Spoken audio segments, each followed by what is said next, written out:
Buenas noches.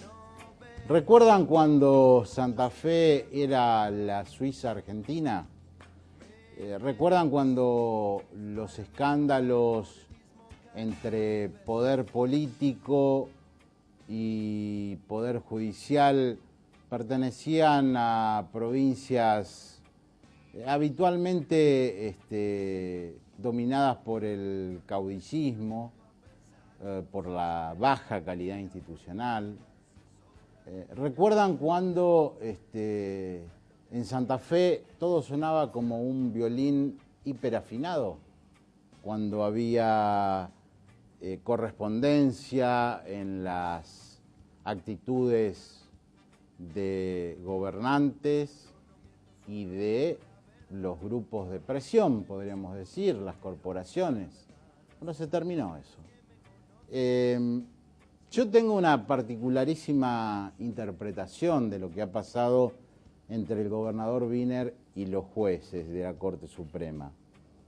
A mí me parece que, teniendo en cuenta los antecedentes del propio Wiener, un hombre moderado, un hombre que llegó a donde llegó por su austeridad de gestos, de palabra, de vida, ha querido Wiener, como se dice, tapar un elefante con 100 elefantes.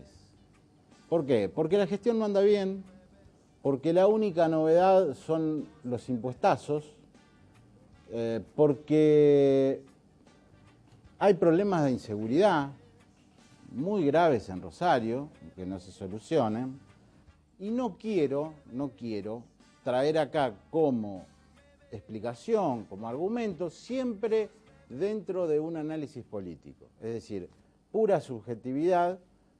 Los que me dicen, bueno, esto se habló con Kirchner porque Kirchner viene el 14 de diciembre a Rosario, entonces le va a pegar a Reutemann y va a utilizar el argumento de la justicia.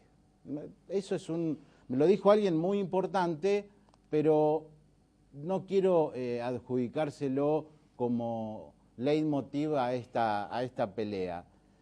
Creo que hay un error. Si Wiener pretendía desviar la atención de la sociedad, no lo logra, porque es un tema muy grave, los conflictos de poderes son gravísimos, pero el ciudadano común no se involucra. El ciudadano común hoy está pensando en el impuestazo que se viene. Si Wiener estaba pensando en que esto se olvida rápido, se equivoca. Hay muchísima bronca entre los jueces de la Corte. ¿Sí? Los jueces hablan por sus sentencias, los diplomáticos tienen modales muy suaves, y los jueces de la Corte dicen una cosa en público y otra cosa en privado. Entonces es una herida que se ha abierto en la dermis del Poder Judicial, de los abogados, y que se va a extender hasta el final del mandato de la era Wiener. Ahora bien, el tema de la justicia es un tema muy importante en Santa Fe. Por eso hoy hemos invitado al presidente del Colegio de Abogados, Arturo Araujo, hemos invitado a quien fuera ministro de Gobierno de Reutemann, que tenía estrecha vinculación con la justicia, que es Ángel Baltuzzi, para saber de esta connivencia que denuncia Wiener de aquellas épocas. Y me parece que, en definitiva, si Wiener tiene sospechas y no certezas, debería haber sido más prudente.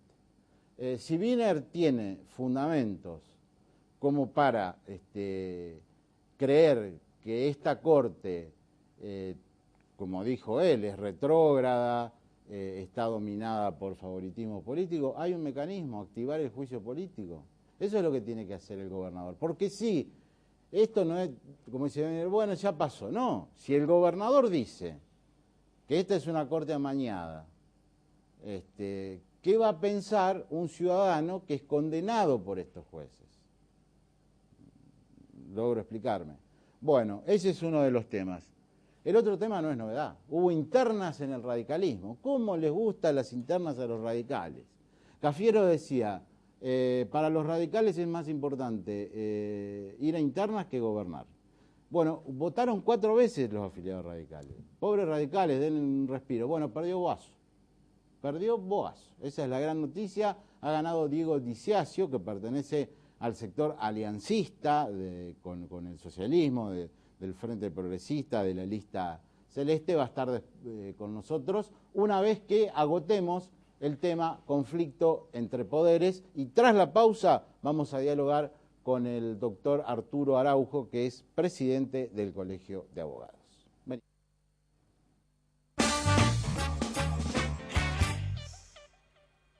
Lo dicho entonces, estamos con el doctor Araujo. Bienvenido, doctor. Muchas gracias, buenas noches, muchas gracias. Bueno, la primera pregunta es un poco saber cómo está el ánimo de la corporación judicial. A usted le corresponde medir un poco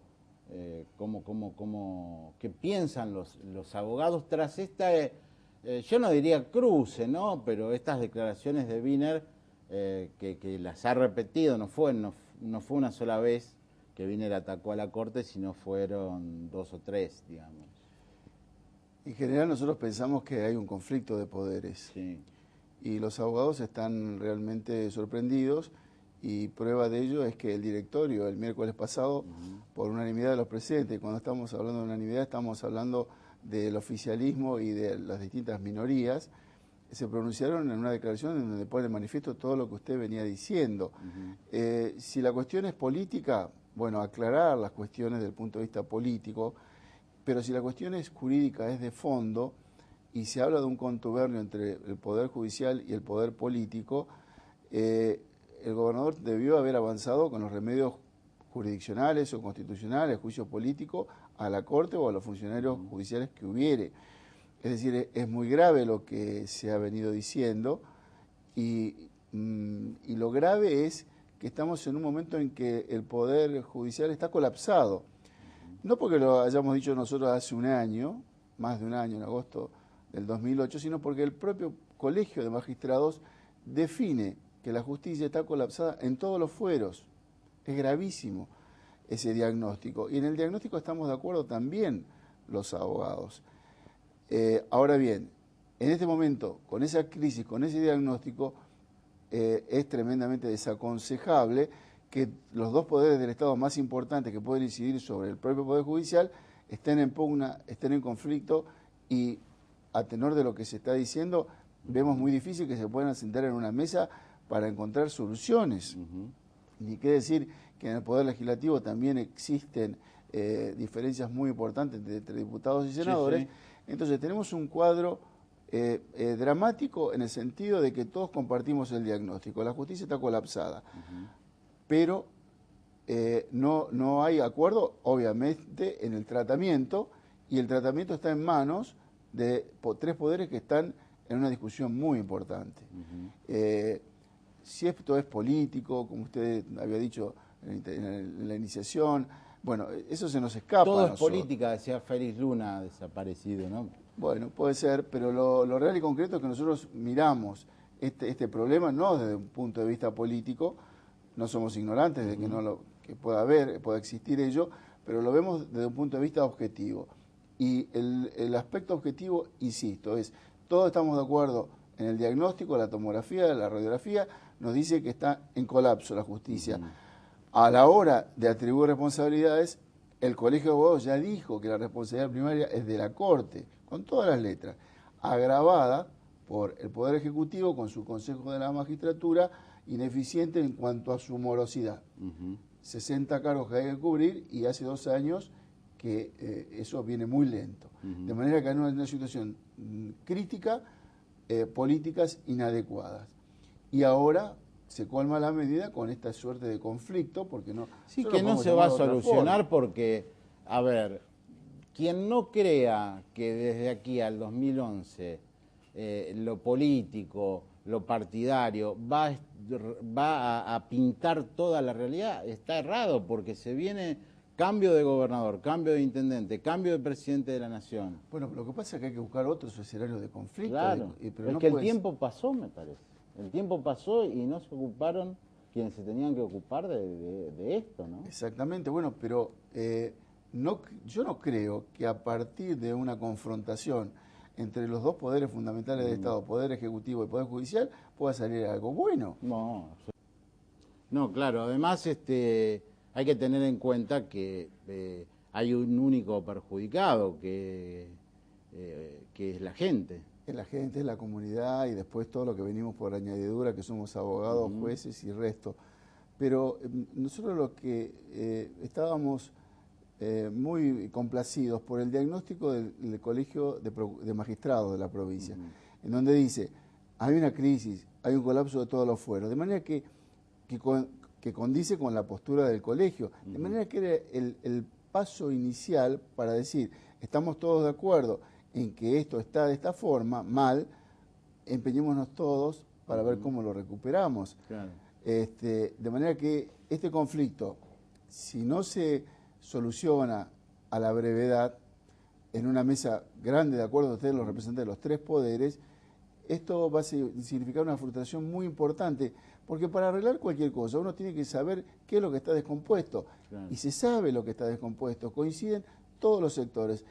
El problema es que ahora los que están llamados a resolverlo están mirando por otro lado, ¿no? Ahora, yo recuerdo haberle hecho una entrevista al juez Lorenzetti el año pasado, juez de la Corte, y me decía casi lo mismo que usted, que a nivel nacional también estaban colapsados, que la Corte estaba colapsada, que no había computadoras para trabajar. Entonces yo digo, estas cuestiones tan importantes no se resuelven de hoy para mañana, se resuelven en un tiempo prolongado, pero hace falta, lo que usted decía, la articulación, los consensos.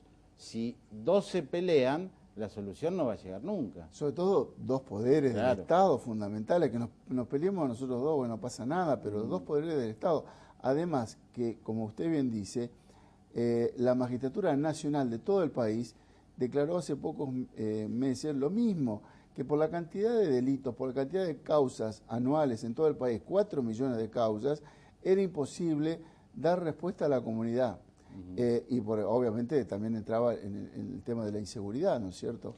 Ahora bien, cuando alguien tilda a otros de retrógrados, a mí me parece que ahí no hay vuelta atrás. Es decir, si el pensamiento del gobernador es ese, que la Corte está integrada por retrógrados, lo que debería hacer es iniciar un proceso de juicio político. Indudablemente, nosotros así lo expresamos en la declaración que le hacía referencia hace un rato, que para nosotros existen dos caminos: aclarar que estas son definiciones políticas o promover las acciones jurisdiccionales correspondientes o políticas.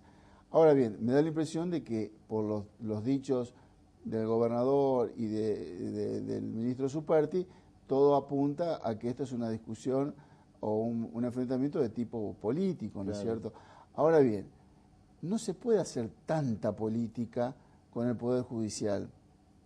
Es decir, no es lo mismo que se enfrenten dos diputados, dos senadores, el gobernador con un diputado, a enfrentar al Poder Judicial, como usted lo expresó bien. Cuando uno, digamos así, desmerece o desvaloriza al Poder Judicial, como usted bien dijo, cuando me tenga que juzgar a mí, yo voy a decir, ¿y este quién es? No, usted es un retrógrado, le digo yo. Usted me condena y digo, lo dijo el gobernador. Usted es un retrógrado, como dijo el gobernador. A ver, ¿la Corte es tan retrógrada como dice Wiener?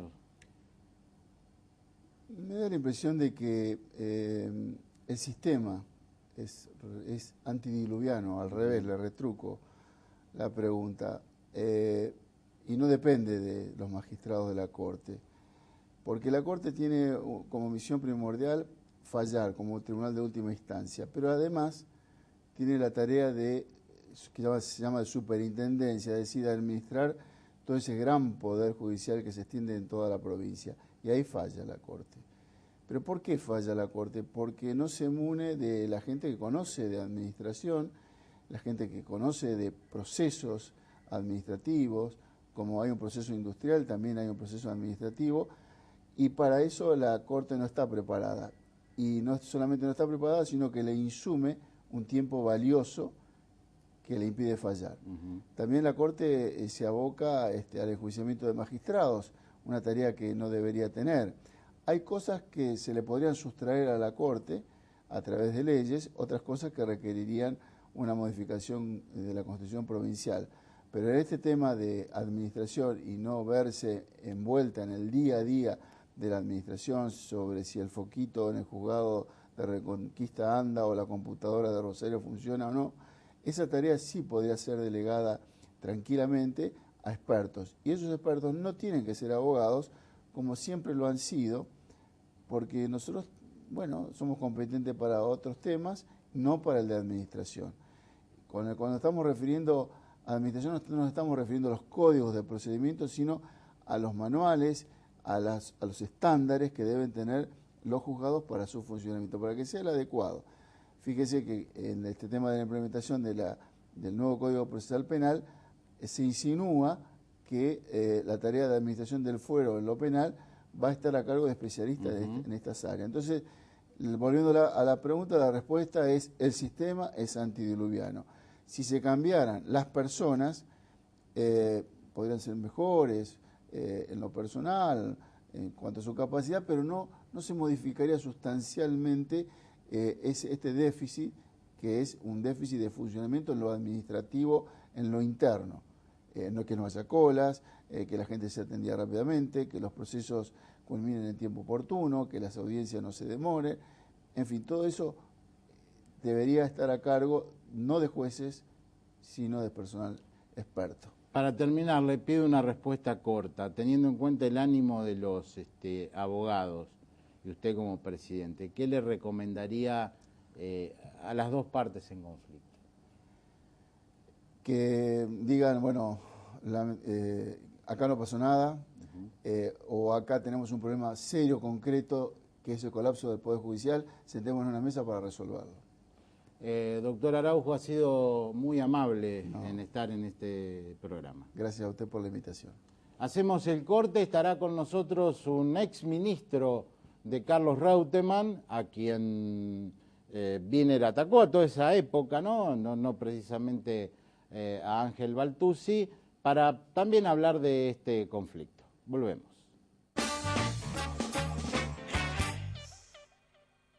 Estamos con el ex ministro de Gobierno de Carlos Reutemann, Ángel Baltuzzi. Bienvenido, Ángel. ¿Qué tal? Gracias.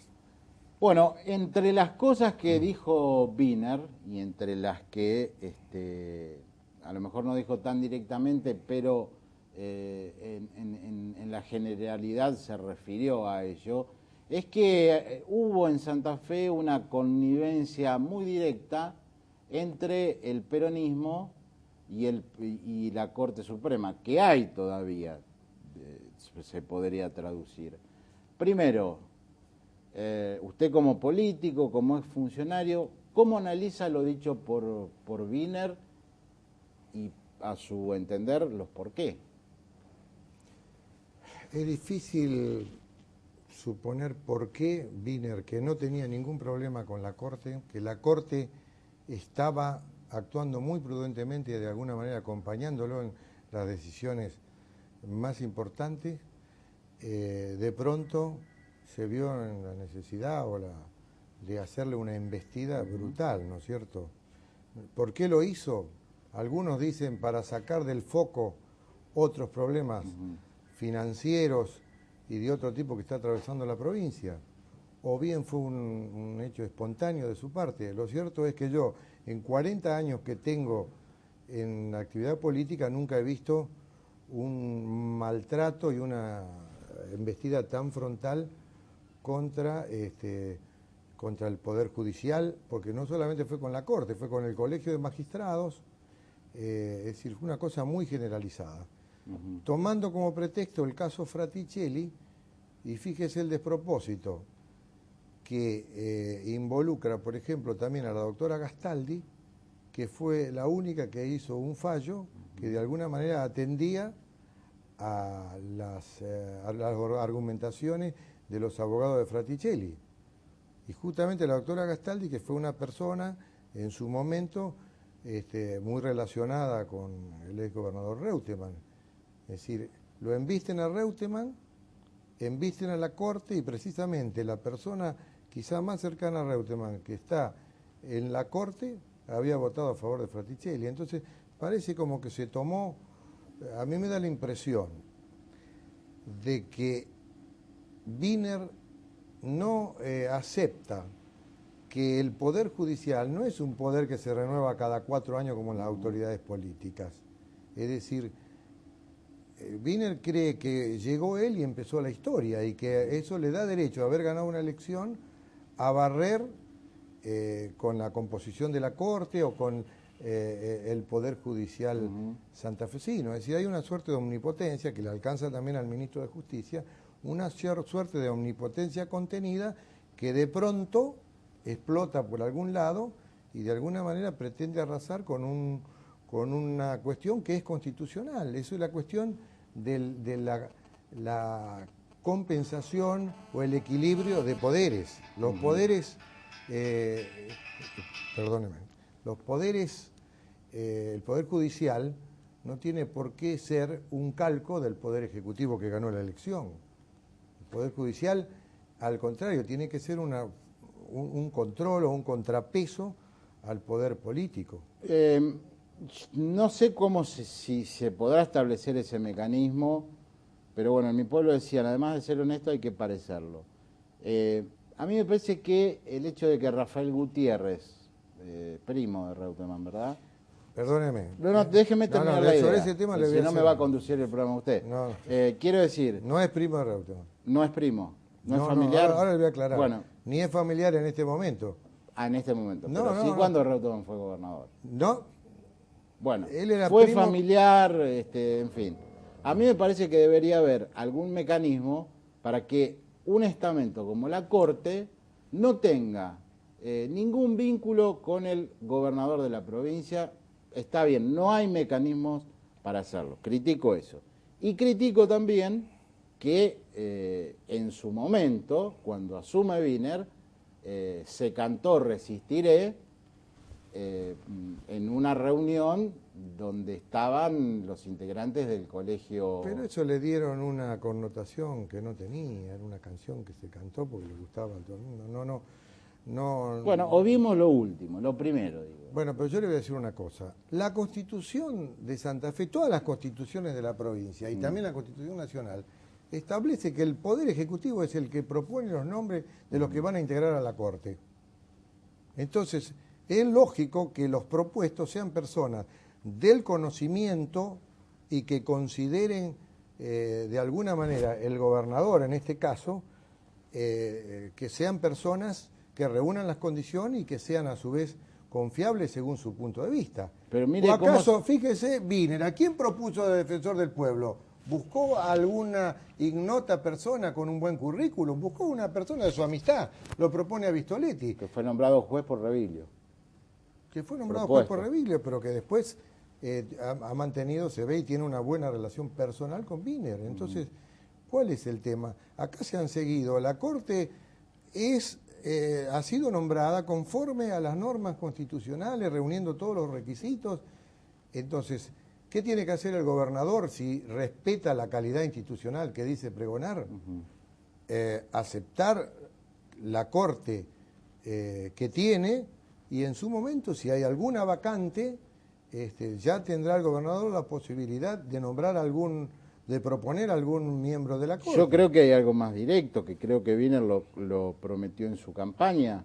Si tiene sospechas o certezas sobre la mala conducta de algún juez, activar el juicio político. Claro, pero es que acá no tiene más que prejuicios, no tiene argumentos, no hay argumentos jurídicos sólidos.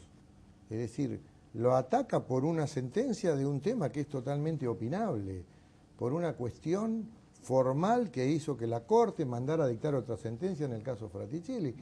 Es una sentencia más que motivó que la Corte invalidara de alguna manera el sistema procesal de la provincia y eso motivó a su vez la aceleración del cambio del sistema procesal de la provincia. Pero eso no es razones para que se vaya a una Corte o algún miembro de la Corte. Yo hablaba en mi editorial de apertura de cuando Santa Fe era la Suiza argentina. Termina otro año, como terminó el 2008, con el Poder Legislativo en un enfrentamiento muy notorio entre diputados y senadores del Frente Progresista y del peronismo. Termina con un enfrentamiento entre el Poder Ejecutivo y el Poder Judicial. Y ya empiezan las elecciones. O sea, 2010 es el prólogo de la elección a gobernador, a presidente, a intendente. Justamente, a mí me da la impresión de que Wiener toma conciencia de pronto que se le han pasado 2 años, que no tiene grandes logros en su gobierno y no ha podido cambiar ninguno de la Corte. Entonces hace una embestida, a ver, muevo la rama, a ver si se cae alguno y puedo mojar en algo en la Corte. De otra manera no se explica, porque esta embestida ha tenido más pérdidas que utilidades. Si tenía una buena relación con la Corte, ahora tiene una relación conflictiva. Con la legislatura tiene una relación conflictiva. Entonces, la base para que existan políticas de Estado, para que existan consensos, es respetar al adversario. Entonces, el justicialismo gobernó 24 años la provincia por alguna razón, algunos méritos habrá tenido. Tuvo gobierno en los últimos, por lo menos en los últimos 4 periodos, de una extraordinaria austeridad, gobiernos eficientes que han administrado bien. Entonces Wiener tendría que comenzar por reconocer que por alguna razón el justicialismo gobernó ese tiempo y las consecuencias de esos gobiernos de alguna manera también se proyectan con presencias institucionales. Si él respeta esas presencias institucionales, a partir de allí puede haber diálogo, puede haber consenso. Ahora, si usa la misma metodología de Kirchner, que es la confrontación, el ataque violento, el querer pasarle por encima, lo que va a tener es una respuesta de confrontación y entonces no va a haber política de Estado. Yo mismo en su momento lo visité a Bonfatti porque estaba yo postulado en un concurso de oposición y antecedentes para un cargo en una fiscalía de Cámara, y le dije, bueno, si yo estoy en ese lugar, vamos a trabajar por un trabajo consensuado en toda la reforma del sistema procesal penal. Lamentablemente el camino que ha seguido el gobierno es otro, es el camino de la confrontación. Se viene, bueno, se puede utilizar acá la teoría del pato rengo que se usa en Estados Unidos, cuando a un gobernante le queda la mitad de su mandato y no tiene reelección. Hasta aquí, ¿cómo juzga usted el gobierno de Wiener? Mire, el gobierno de Wiener entró y a los 30 días lo primero que hizo es triplicarse los sueldos. Y además triplicó el número de funcionarios políticos. Cuando yo era ministro, un ministro ganaba 3.700 pesos. ahora? Ahora ganan 15.000 más gastos.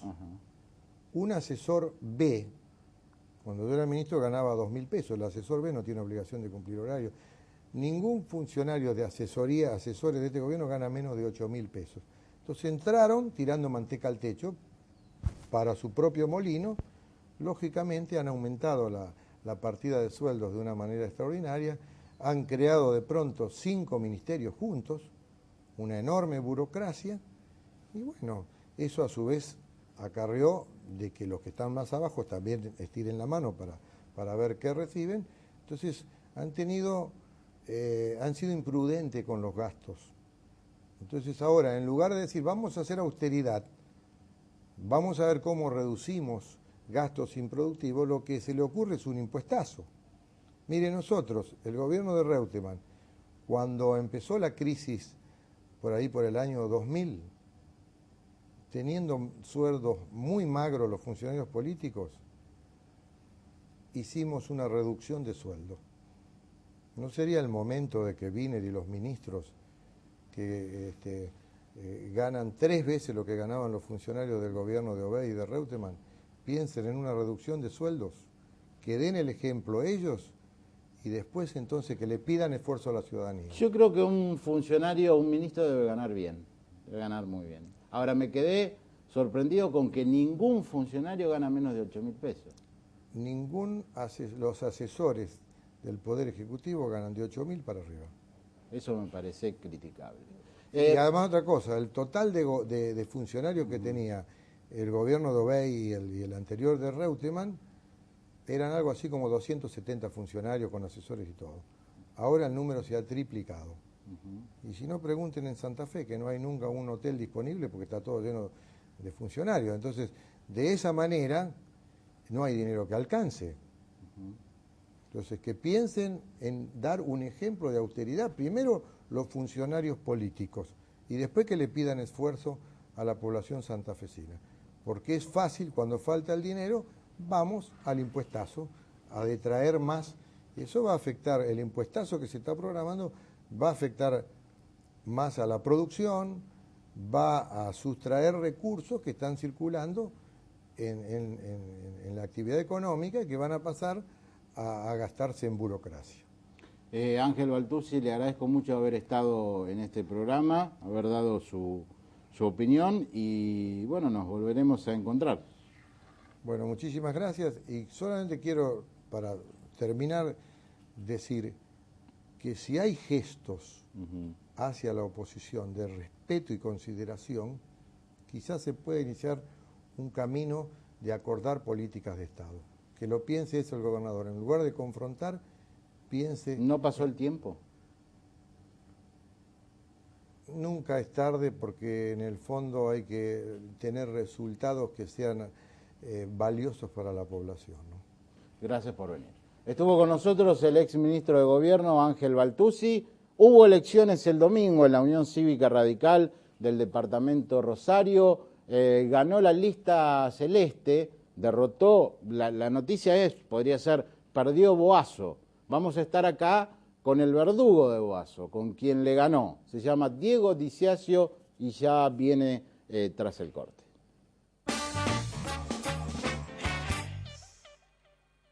El señor que tengo frente a mí es Diego Di Ciascio, ha ganado ayer las elecciones de la Unión Cívica Radical, es el delegado al Comité de Provincia y bueno, la nota es que le ha ganado a Jorge Boazo, quien en las últimas elecciones había cosechado 70.000 votos. Pertenece a la lista celeste, bienvenido en profundidad. Gracias. Y la pregunta es, ¿qué significa que usted haya ganado la interna? Bueno, es la ratificación por parte de los afiliados radicales del departamento Rosario a nuestra propuesta de construcción colectiva para la Unión Cívica Radical, o sea, una convocatoria a todos los dirigentes, a todos los afiliados y a los distintos sectores de la vida partidaria para construir una alternativa dentro del departamento, recogiendo ya un poco la experiencia, el sentir de un montón de presidentes de comunas, concejales de los distritos del departamento Rosario y por supuesto también el sentir de los afiliados de la ciudad que quieren un partido movilizado y siempre teniendo presente que en el 2011 es una gran oportunidad para nuestro partido. Queremos participar de un proyecto que pretende sentar un radical en el sillón del brigadier y eventualmente también dar a la ciudadanía rosarina una opción radical. Boazo los vinculaba a ustedes, a la lista celeste, con el socialismo, decía empleados del socialismo, bueno, lanzó un conjunto de ironías. ¿Se puede decir que el sector al cual usted representa abona a la continuidad del Frente Progresista? Bueno, primero... esta campaña adquirió un cariz que nosotros no esperábamos, una campaña con muchos agravios, con términos despectivos hacia los integrantes de nuestras listas, lo cual nos dolió como radicales porque uno apuesta a potenciar el partido y este tipo de actitudes debilitan el partido. Y a su vez el hecho de que nos relacione directamente con el socialismo, como que éramos empleados del socialismo, especialmente para mí, que yo soy de un pueblo, que me afilié a los 14 años, que tengo una trayectoria radical de mucho tiempo, de mucho trabajo. Fui presidente del Comité Departamental de la Juventud, secretario de la Convención Provincial, fui diputado provincial en el 2003. Para mí fue doloroso, ¿por qué? Porque se apunta a mancillar el orgullo del afiliado radical diciendo que una lista está relacionada con otro partido. De todas formas, nosotros queremos que todos los radicales tengan claro que lo de ayer fue una elección de autoridades partidarias. no fue un plebiscito sobre una estrategia electoral. La estrategia electoral la va a definir el máximo órgano partidario, la Convención Provincial. Nosotros, por supuesto, que no renegamos de las coaliciones.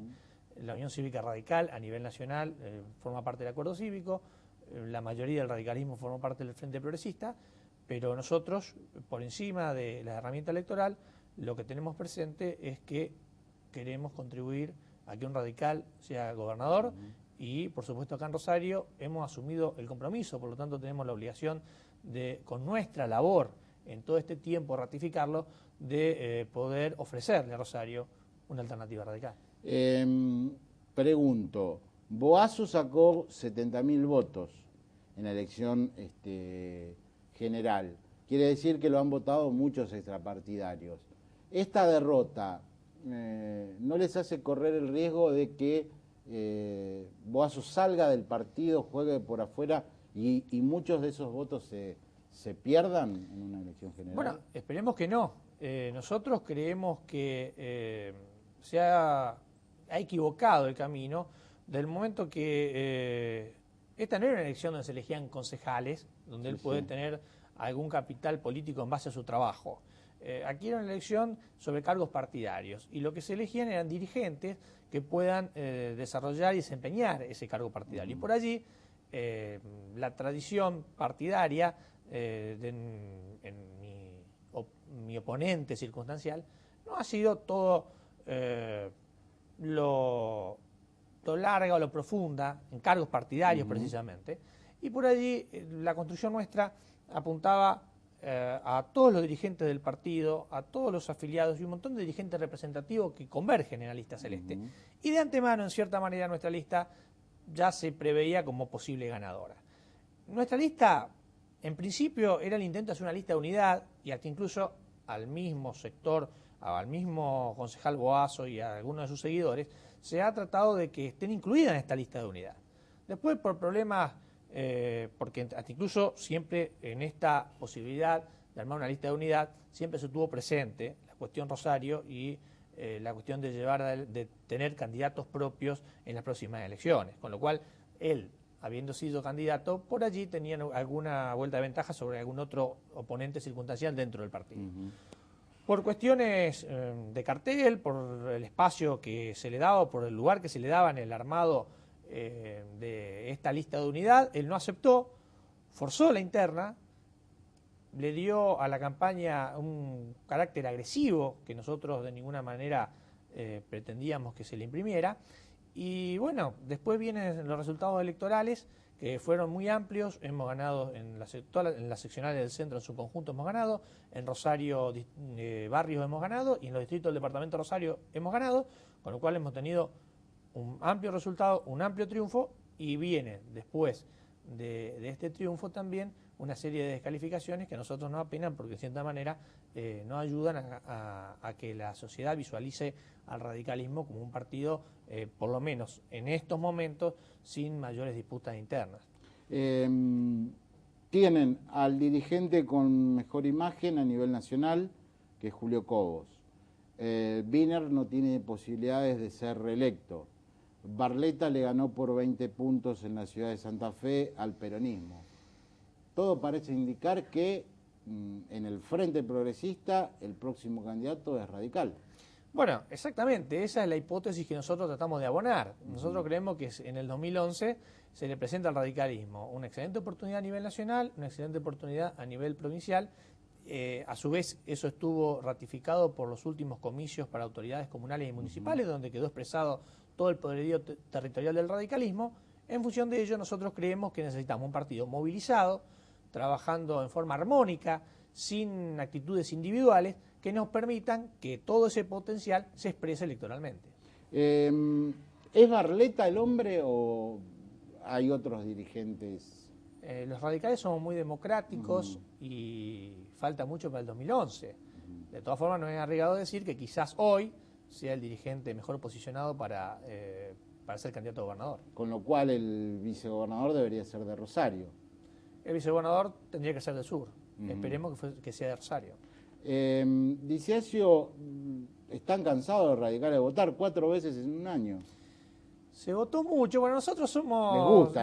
Nos gusta la participación democrática. Muchas veces se nos dice que a nosotros nos gustan las internas. Cafiero decía. Cafiero decía eso. Bueno, nosotros. El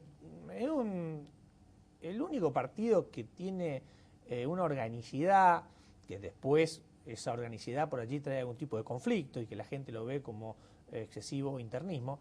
Pero bueno, esa organicidad permite que participen los afiliados y permiten que la aireación y la renovación dirigencial.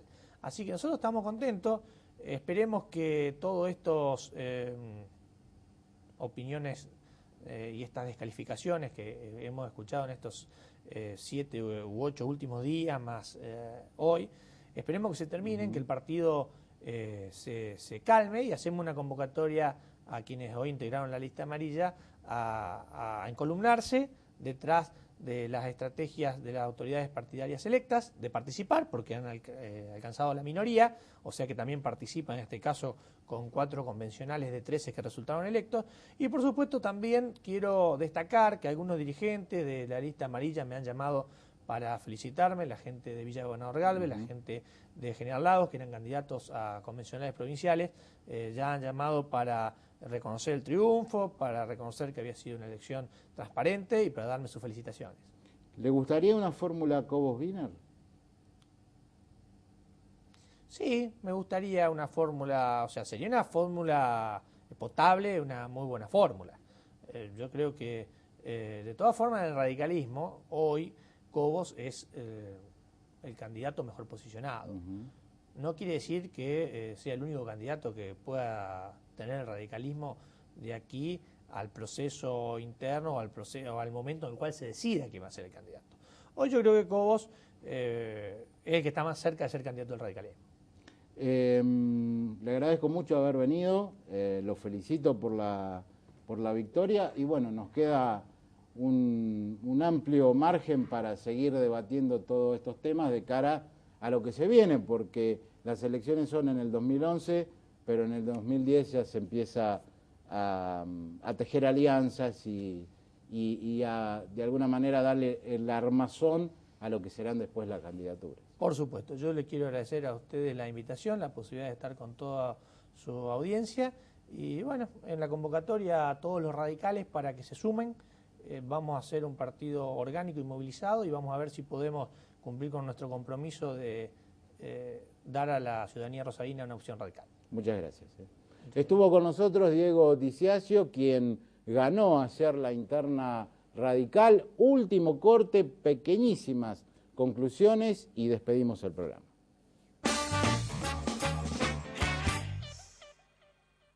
Bueno, creo que hemos repasado la actualidad provincial, que ha tenido un único tema todos estos días. Me parece que más espuma que sustancia respecto a la pelea Poder Judicial y Wiener. Ahora bien, el ciudadano común puede desentenderse de este tema, puede no interesarle, puede mirarlo de reojo, pero siempre que hay conflicto de poderes, hay problemas. Esperemos que los jueces pongan la otra mejilla. ¿Sí? Nadie pone la otra mejilla en este país. Porque de lo contrario, los 2 años que le quedan a Wiener son años problemáticos. Tengan en cuenta el déficit de la provincia y bueno, habitualmente, ¿qué hace un gobernador cuando entra en el final de su mandato? Tratar de dinamizar la provincia, de mejorarla, de invertir, de poner plata. Y plata no hay. ¿De dónde saldrá? Ayer la revista Noticias, el sábado, lo pone a Wiener como un cooptado por Kirchner. Yo no creo que sea así. Yo creo que Wiener mantiene buenas relaciones con el poder central y las tiene que mantener porque es el gobernador de una provincia muy importante que está atravesando un mal momento. Y desde el poder central deben decir, Hermes, necesitamos tal cosa. ¿Y cómo se dice que no? Cuando hay un superávit como el que existe, como un déficit, perdón, como el que existe en la provincia de Santa Fe. Los radicales están, ustedes lo vieron, agrandadísimos. Están convencidos de que el próximo gobernador será de esa extracción. El candidato a gobernador va a ser Barletta. Habrá internas con Lifchitz, con Giustiniani. Giustiniani está recorriendo la provincia, hizo una muy buena elección cuando compitió con Reutemann. Para mí el candidato natural es Lifchitz, pero bueno, el tiempo lo dirá. Se viene ahí un juego apasionante. Reutemann ya se los dije, los medios porteños vienen atrás y larga el primer semestre del 2010. ¿Qué más le puedo decir? A ver, en política se pone la otra mejilla. Los radicales han puesto tanto la otra mejilla con De la Rúa que se la dejaron colorada a los peronistas. La debacle empieza con la renuncia de Chacho Álvarez, pero avanza cuando Ramón Puerta es designado presidente del Senado. Gobernaba un radical, pero el justicialismo dijo, nos dan los números, el presidente del Senado es Puerta. Lo mismo pasa ahora con la oposición y Kirchner. Le van a poner la otra mejillita a Néstor y creerán que Néstor les va a dar un beso. Muchachos, Néstor les va a dar un cachetazo. Vayan por la presidencia de la Cámara de Diputados y de la Cámara de Senadores, porque el kirchnerismo o Kirchner no está muerto. A veces parece. No anda de parranda, anda haciendo operaciones. Volvemos en 7 días. No ves, por vos yo sigo estando acá. Me ves a la misma hora y por el mismo